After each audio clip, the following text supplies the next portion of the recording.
everybody. This is Julia with Senior Susie Stamps, and today I thought I would do a face-to-face because we haven't had one in a long time, and I wanted to give you an update on where we are in this two-part move. So, and some other things.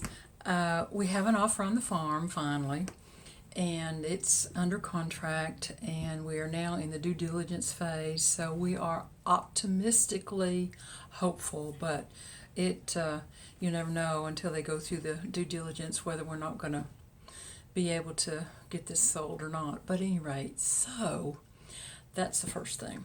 Let's see.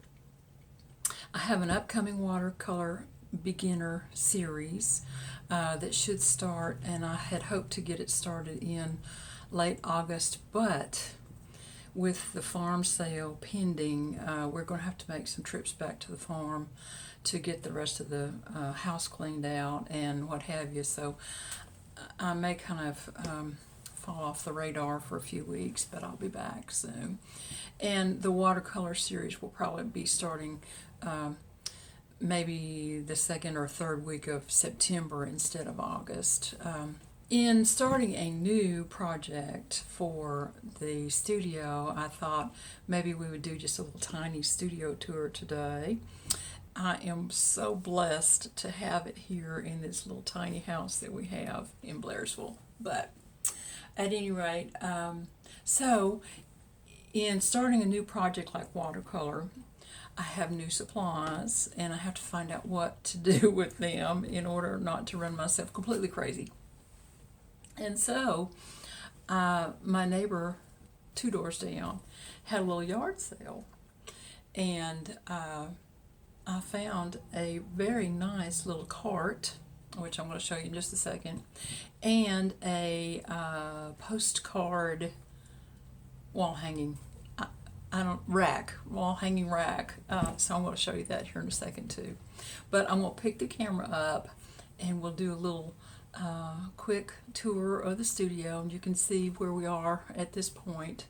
And then just know I'll be back again as soon as I can. And we have decided that we're probably not going to build a house because it'll take another year or so. And so we're looking for a larger home to purchase that's on a resale market. But at any rate, I'll give you updates on that as we go along.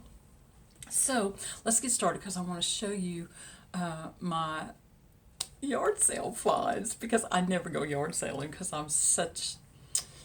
I just don't. But at any rate, it was 2 doors down from the house, and I thought, oh well, what the heck, I'll go.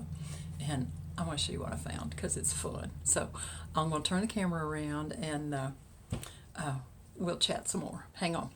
So when you come in the studio, I don't know that much has changed since I did a video earlier this year, but I am totally loving these 2 little hutches that I got. And I found another one on Facebook Marketplace, and it was this one. It doesn't exactly match, but it makes a fabulous cutting station. So I put Mama's big paper cutter up here, and that's what I use to cut my cardstock in half.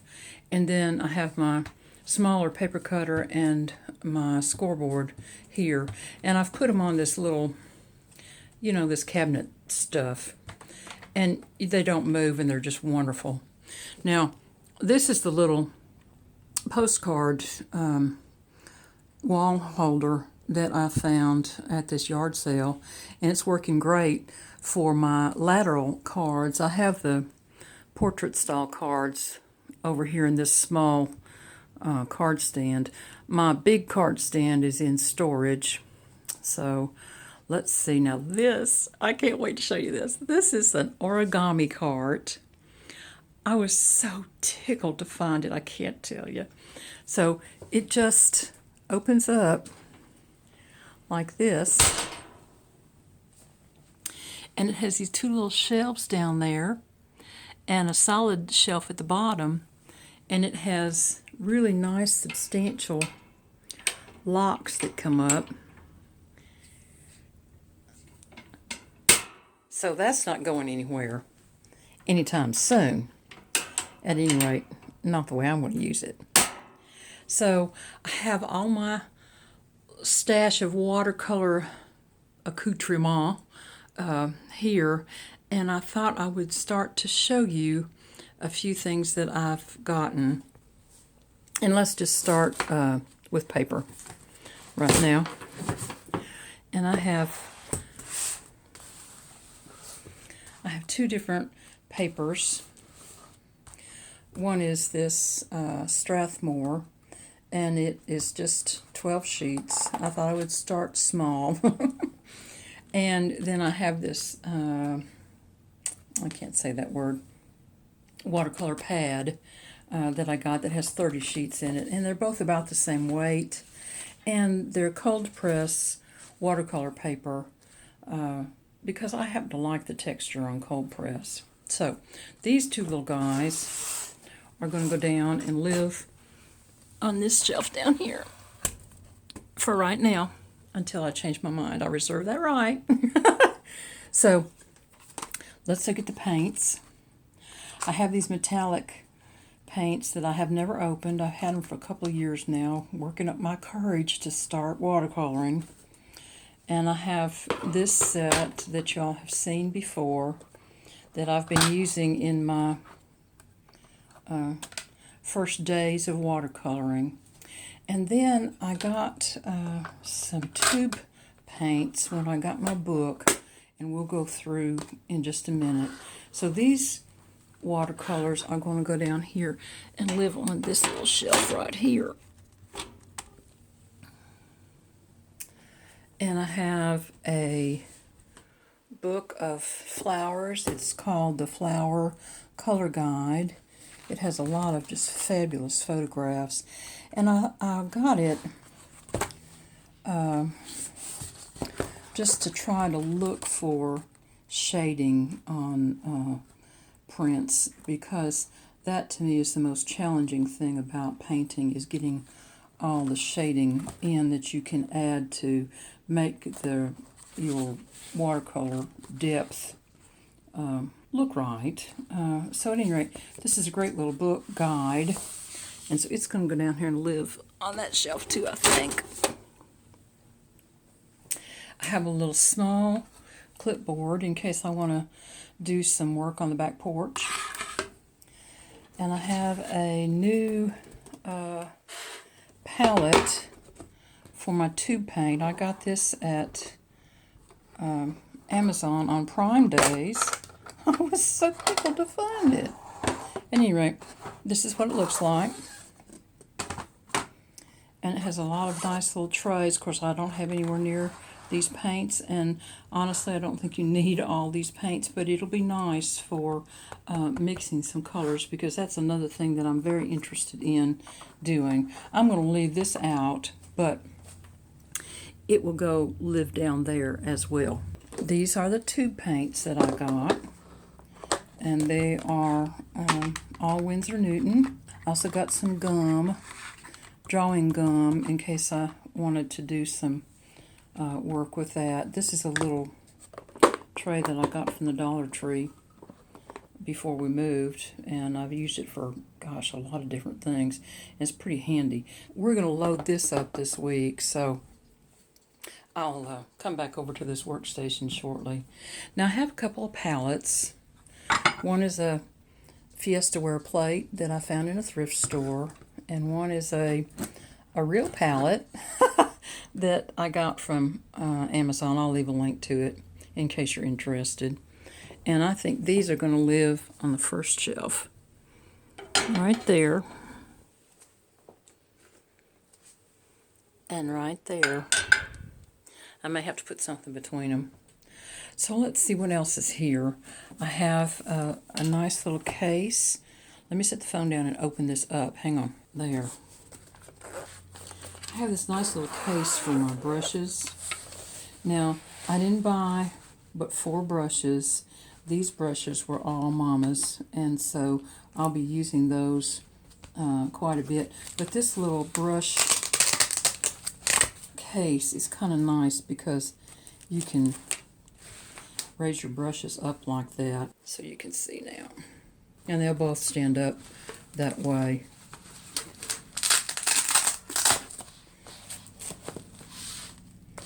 If you want them to. So that's why I got that case. It wasn't very expensive. I'll leave a link to it on Amazon in case you're interested. Hang on. Let me set the phone down. So this case is going to live down here on that shelf. Let's see. I have some gouache, which we'll need for any kind of white paint. And that's going to go up here. I have some artist tape, and that's going to come down here and live somewhere. It'll probably be part of the stack. And I may just put it down there with my paper because that's when I'm going to need it. Okay, and I want to put this down with my paper too. There we go. Now, I have my little watercolor journal, and when I started, I just made some little daily notes on whatever I was doing. And some of you that have been over on the Facebook page have seen these. That was a horrible blob of ick. I can't tell you, it was just embarrassing. But at any rate, this was the first of the little birds that I did. And then I did some practice on my lines. And then I did a flower. And that's as far as I've gotten. So this was day 7. And I did a Christmas wreath. And it's in with the cards. But so realistically, I'm on day 8 in my journey. And that's where we're going to start when we start this series, is on day 8. And actually, I guess we can count this as day 8 because I'm doing my card. Let's see, what else do I have over here? Oh, I have a cutting mat. And that's going to live right here. And I have some, we'll look at these later. I have a color wheel. And I have my little Swatch stamps. I want to be sure and swatch all my colors and create a nice color swatch so I can tell what I have on hand.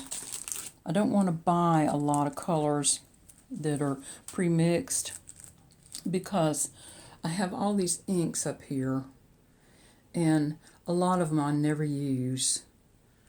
You know, I have my favorites that I use, and I don't want to just have more and more and more and more stuff in the studio. So I got a color wheel so I can see how to mix things and create colors. And that can live down here for the moment.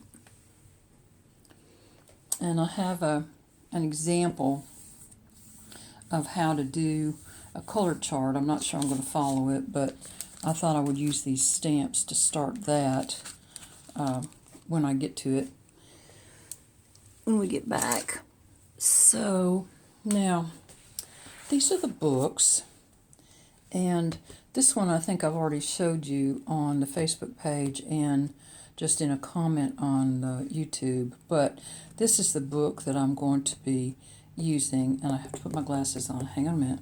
So this is called Watercolor Workbook, and it's written by Sarah Simon, and I have gone through the first chapter. So this is page 4 in the book, and it has the list of paints that I ordered and the substitution names of the ones that I got because I couldn't find exactly what she recommended. So this is where I am in the book. I'm on page 5, and that's where we'll start. I'm going to do a paint palette first off, and so that's where we'll be going. Now, on this particular book, I took it to the printer here in town, the little local printer, and asked them to spiral bind it, and they said, well, we can spiral bind it, but we can't cut the glue edge off. So I brought it back to the house and cut the glue edge off and took it back, and they spiral bound it and put this nice clear cover on it. And that way, when I'm working back in the back, for example, doing this flower, then I can lay my pages flat, and you don't have that binding, holding your book open. So today, I'm going to go over to the workstation and set my phone back up in just a second, and we're going to cut this book because I want it to do the same thing. You see, when you have a book like this, it takes too much manipulating to get that to lie flat where you're working on something. So I'm going to cut this right down here on the fold back line, and then I'll take it back to the printer and have it spiral bound as well. We'll work on that in just a second. And we'll set that over here too. And the last thing I have over here that comes to this cart is some stamps that I've purchased recently because I thought maybe they would be fun to do a little watercoloring. And this one, you've seen some work done with ink, but I thought it would make a nice little watercolor study. And then, oh, let's see, that is a magenta stamp. There's no date on it, and I got it used from eBay. This one I also got used from eBay, and I thought it would make a really pretty background for a card. It is a Hero Arts stamp, Pansy Portrait S1856. These I got recently because I thought they would make some really pretty Christmas cards, so that's kind of on the list of things to come. And this is a Hero Arts stamp, CM555. And here's another one that I got. I think the holly and pine branch there will make a really nice background for a Christmas card. And that is CM557. And then I got this one because it's just whimsical, and you know I'm a whimsy girl. But it's also Hero Arts, and it is called Robin's Bundle SB286. Oh, Christmas Robin's Bundle. All right, there we go. So these little guys are also going to live on this cart until I feel like I'm adequately ready to start watercoloring them. And I think I'm going to put them up on this little shelf right there. So my cart's all loaded up except for my books, and I'm going to go over, we're going to cut this book so I can show you how to get it ready to go to my printer. And so I'm going to put my phone down and get everything set up. I'll be right back. Okay, so let's see. I don't know if you can see it or not, but there's a little fold line right along in through here from where the book opens. And if you kind of take it and open it up a little bit, that becomes a little more pronounced. So I'm going to cut against that line, and I'm going to use my finger blade on this. And I'm going to cut very carefully because I don't like being cut. And I don't want you all to be cut either. So if you're going to do this sort of thing and have anything like this spiral bound, and you have to cut it because your printer won't, then make sure you're extra careful and don't cut yourself. So here we go.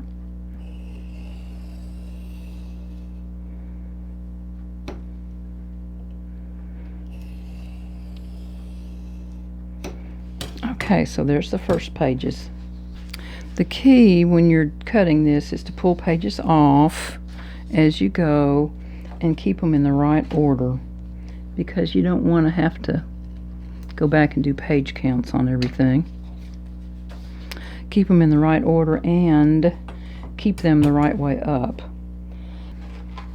So once I cut, then I try to go through and tear some pages out. Well, not tear them out, but move them out of the way. And there we are. And keep them in the right order. I will leave a link to this book as well in the description below.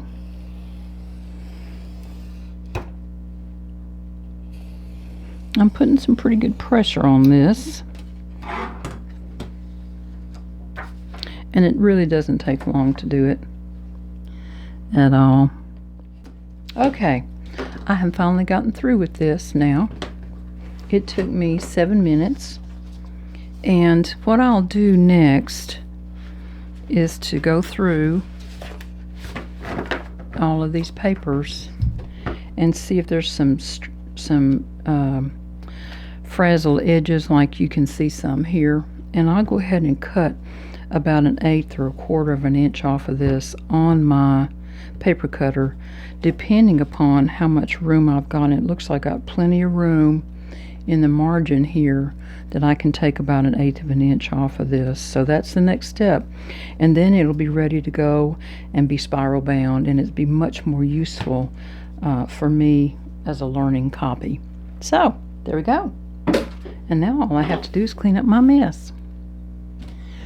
So I hope you all have a great week, and I'll talk to you again just as soon as I can, and we will hope for good results on the farm, because that's the first leg finished in this journey once we get to that point. So have a great week, everybody, and we'll talk again soon. Bye.